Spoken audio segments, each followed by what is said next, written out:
ফ্রেন্ডরা, welcome to my channel. তো আজকে আমি আপনাদের সবার প্রিয় পিউলি আবারও চলে এসেছি একটা নতুন ভিডিও নিয়ে। তো অবশ্যই সবার কাছে প্রথমে এই রিকোয়েস্টটা করব যে আপনারা অবশ্যই একটু ধৈর্য সহিত স্কিপ না করে এই ভিডিওটা ফার্স্ট থেকে শেষ পর্যন্ত দেখুন। তো এই ভিডিওর মাধ্যমে আমি আজকে আবারও একটা রেসিপি শেয়ার করতে যাচ্ছি। যেহেতু এটা পৌষ মাস, পিঠে পার্বণের সময়, তো অবশ্যই পিঠের রেসিপি যদি শেয়ার না করি তাহলে কি হয়। তো আজকে আমি সেই রকমই একটা মজাদার পিঠের রেসিপি নিয়ে চলে এসেছি। অনেকে হয়তো এই পিঠের রেসিপি আর কোনো দিন দেখেনও নি, শুনেনও নি। তো আজকে আমার এই ভিডিওতে এই পিঠের রেসিপিটা প্রথম থেকে লাস্ট অবধি ভালো করে দেখুন এবং রান্নাটা শিখুন, বাড়িতে রান্না করুন, খান। যদি আপনাদের ভালো লাগে অবশ্যই আমার এই ভিডিওতে ইউটিউবে কমেন্ট সেকশনে কমেন্ট করে জানান।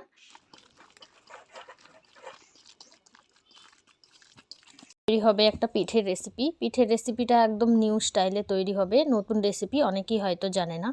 তো পিঠের রেসিপি তৈরি করার জন্য সর্বপ্রথমেই আমাদেরকে লাগছে কলা।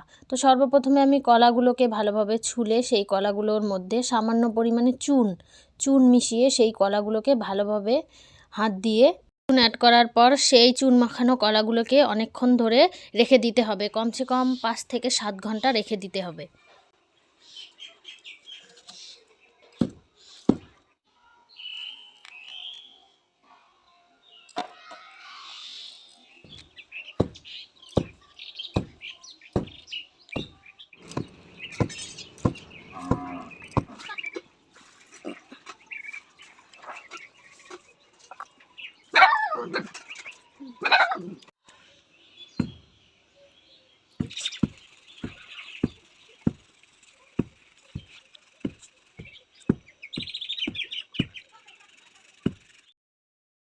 চালগুলো ভিজিয়ে রাখা হয়েছিল সকালবেলা, সেই চালগুলোকে সুন্দরভাবে গুঁড়ো করে নেওয়া হলো। এখন আমরা চলে যাচ্ছি সেই সকালবেলা মাখিয়ে রাখা কলাগুলোর কাছে। তো সকালবেলা যেই কলাগুলোকে মাখিয়ে রেখেছিলাম সেই কলাগুলোকে এখন খুব ভালোভাবে চিপে সেই কলার থেকে কলার রস বের করে নিচ্ছি। কলার রস বের করার আগে হাত খুব ভালোভাবে ধুয়ে নেবেন। আর যেখানে আপনারা কলার রসগুলো তৈরি করছেন সেই বাসনপত্রগুলো খুব ভালোভাবে ধুয়ে নেবেন। পরিষ্কার নেট ইউজ করবেন, অবশ্যই ধুয়ে রাখা নেট ইউজ করবেন। সেই নেটের মধ্যে সেই ছেঁকে রাখা কলার রসগুলো খুব ভালোভাবে আর একবার ছাঁকনি দিয়ে নেবেন। অবশ্যই একটা জিনিস লক্ষ্য করবেন, যাতে কলার মধ্যে যে কলার বিচিগুলো থাকে সেই কলার বিচিগুলো যেন সেই রসের মধ্যে কোনোভাবেই না যায়। কড়াই বসিয়ে দেওয়া হয়েছে, কড়াইয়ে জল দিয়ে দেওয়া হয়েছে। জলটা খুব ভালোভাবে ফুটিয়ে নিতে হবে।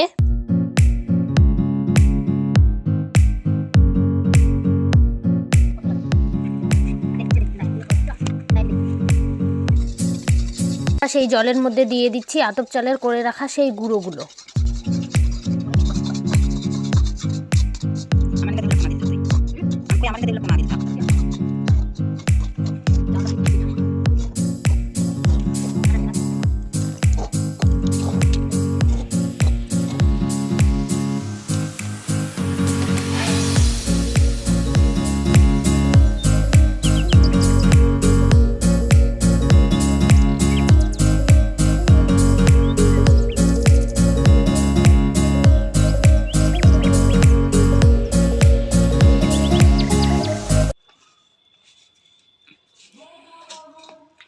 ধোঁয়া বাড়াইতেছে, ধোঁয়া।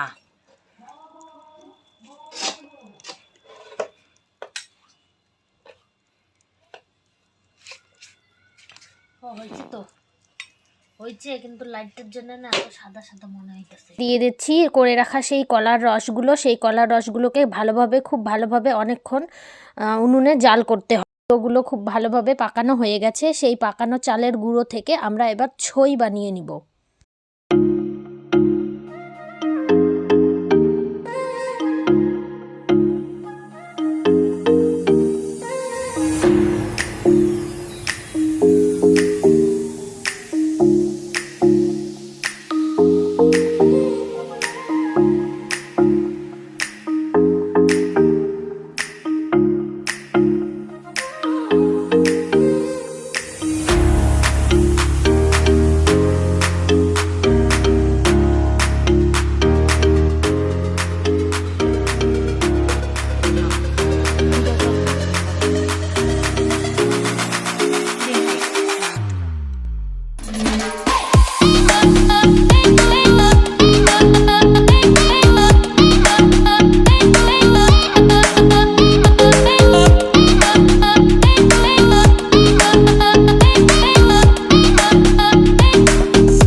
খুব ভালোভাবে উনুনে ফুটিয়ে নেওয়া হয়েছে। খুব ভালোভাবে ফুটাবেন, অবশ্যই আধা ঘন্টা থেকে 1 ঘন্টা ফুটাবেন।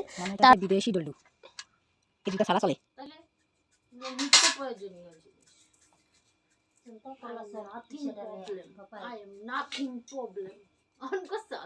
তে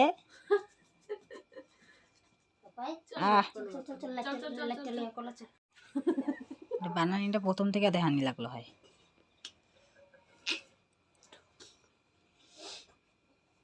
বুঝাই যায় না যে 4টা ইয়াটা না নিচে নামাবি তো ক্যামেরাটা, নাহলে কেমনে বুঝে যাইব। একটা মাথা তুই ধর, আরে ফ্ল্যাশ লাইটের জন্য কেমন। রককে খুব ভালোভাবে উনুনে ফুটিয়ে নেওয়া হয়েছে। খুব ভালোভাবে ফুটাবেন, অবশ্যই আধা ঘন্টা থেকে 1 ঘন্টা ফুটাবেন। তারপরে সেই করে রাখা ছইগুলো আমরা সেই কলার রসের মধ্যে আস্তে আস্তে ছেড়ে দিব। সামান্য পরিমাণে নুন এবং স্বাদ মতো গুড় অ্যাড করে দেওয়া হলো। এবারে নাম ভাবা হয়নি, কাছের থেকে দেখাইতেছি তোর আবিষ্কারটা রে। না অলরেডি কাছে আনছি, আর আনিস না তাহলে সেই বড় দেখা। ওগুলা ওগুলা দেখা, ওগুলা দেখা দি মা হাতে দেখা কি বানাতাম তোমরাই না, তুমি না শিখাইছো আমার এটা। সামান্য পরিমাণে নুন এবং স্বাদ মতো গুড় অ্যাড করে দেওয়া হলো। যারা যারা দেখছেন তারা অবশ্যই ভিডিওটা দেখতে থাকুন, ফার্স্ট থেকে শেষ পর্যন্ত দেখতে থাকুন। বাকি পদ্ধতিগুলো সেখানেই আপনারা দেখতে পাবেন।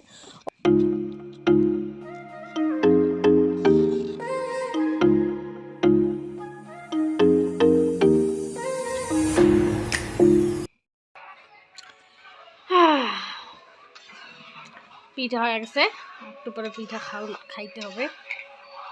এখন শুধু খাওয়ার অপেক্ষা, ওয়েট করতেছি কতক্ষণে দিবে আর কতক্ষণে খাবো।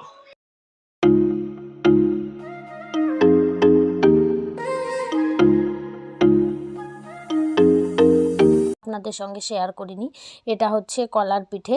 তো আমাদের গ্রাম বাংলায় এই কলার পিঠে সবাই বানিয়ে থাকে, সবাই খেয়ে থাকে। তাই আমি আজকে এই পদ্ধতি বা এই রেসিপিটা সবার সঙ্গে শেয়ার করলাম। তো যারা যারা আমাকে অলরেডি সাপোর্ট করে আছো তারা প্লিজ এভাবেই সাপোর্ট করো। যারা এখনও পর্যন্ত সাপোর্ট করোনি তারা প্লিজ আমার চ্যানেলটাকে সাবস্ক্রাইব করে বেল আইকনটা ক্লিক করে আমার পাশে থাকো।